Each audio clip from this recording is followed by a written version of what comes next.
March was filled with the remarkable women's celebrations on KELOLAND and the announcement of a new winner for the annual Next Star Media Initiative. Back in 2021, during the second year of the program, KELOLAND announced Randy Vandersloot as the Remarkable Woman of the Year. Now, as Bridget Bennett explains in tonight's Eye on KELOLAND, her remarkable story continues despite all the odds. The subject I teach is choir and music. But really, we're doing so much more than that. For the past 15 years, Randy Vandersloot has touched the lives of thousands of students as a music and special education teacher in Sioux Falls. Well, or I just shave it. It's fine. It's fine. I like to rock the ball. When Randy was named a Remarkable Woman in 2021, she had just found out her breast cancer had returned for a second time. What's going to happen? Fall out. And I don't want it to. Over the past 3 years, her now 10-year-old daughter Arlen has watched as her mom's hair has come and gone a few times as her fight against cancer continues. It's been in and out. In fact, we had a lot of really good years. It's just, I guess, since this last school year, I've progressed a little bit. How are you? Come in. Now she's continuing her cancer treatments. Hey! While enjoying every minute home with her family, including 5-year-old Olivia. She is truly a miracle baby. She is not supposed to be here. She is the greatest miracle. Something Olivia and her mom now have in common. I love you, Mommy. The way that Randy was, we were sure that we were down to our last couple days. In late January, Randy entered hospice care after months of an intense battle with her disease. They said that my liver stopped working and my kidneys shut down just with all the medicines that had been in my system through all these years. Her blood pressure went way out, and they brought her back from that and stuff, but that started some conversations about do not resuscitate and some of the other hard choices that you never want to have to process through with your spouse on. Randy says she was so sick, she doesn't remember much of anything from her time in the hospital. I just remember hearing I was going to go to the Doherty house.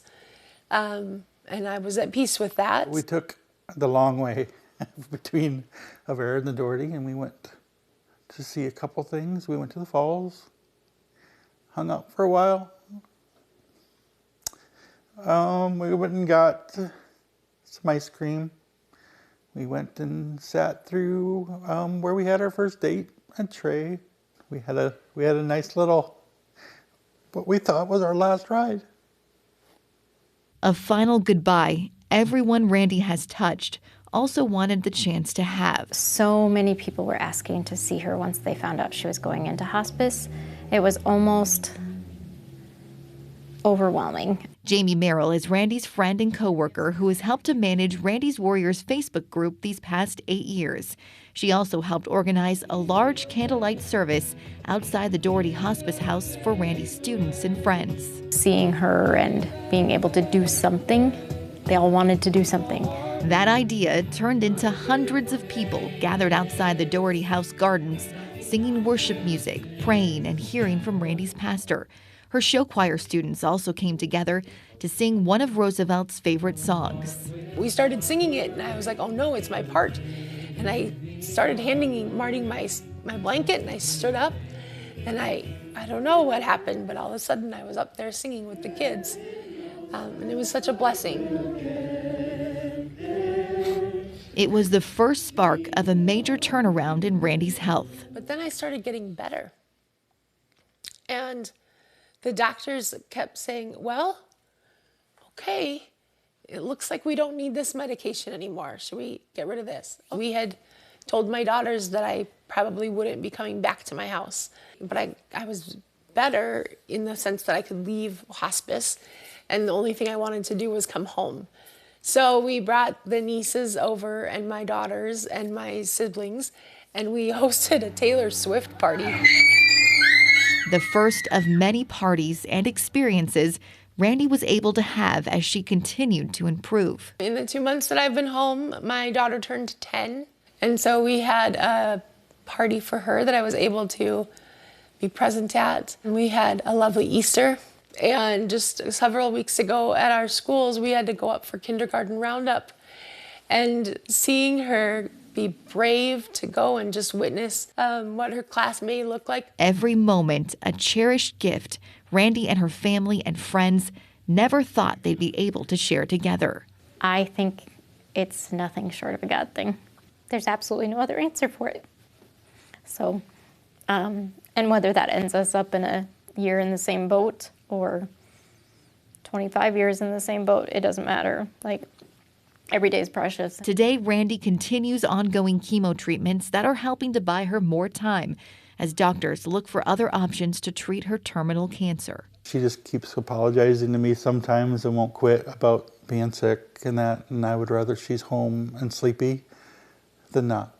I'll take that any day. Randy and her family are still praying for a cure and a full life ahead. I think of the gift that I have gotten to call my mom when I have questions or when things happen. And I want to be able to give her that gift. I would love to be able to tell her advice.